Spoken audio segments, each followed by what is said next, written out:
P T I के senior रहनुमा असद कैसर ने कहा है कि मुल्क में जमहूरियत अमलन ख़त्म हो गई, इंतखाबी निज़ाम पर से अवाम का एतमाद उठ गया।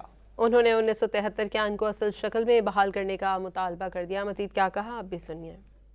इस वक्त अमलन मुल्क में जमहूरियत ख़त्म हो गई है और इलेक्शन का जो निज़ाम है वो मुकम्मल तौर पर कंप्रोमाइज़ हो गया है और इस वक्त जो है जितनी इलेक्शन के ऊपर पाकिस्तानी कौम का भी कोई इत्मीनान नहीं रहा। हम मुतालबा करते हैं कि जो भी इस मुल्क का 1973 आइन को वापस असली शक्ल में जो है ना उसको बहाल किया जाए।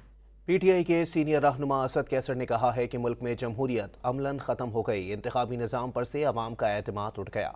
उन्होंने 1973 के आइन को असल शक्ल में बहाल करने का मुतालबा कर दिया। मज़ीद क्या कहा, आप भी सुनिए।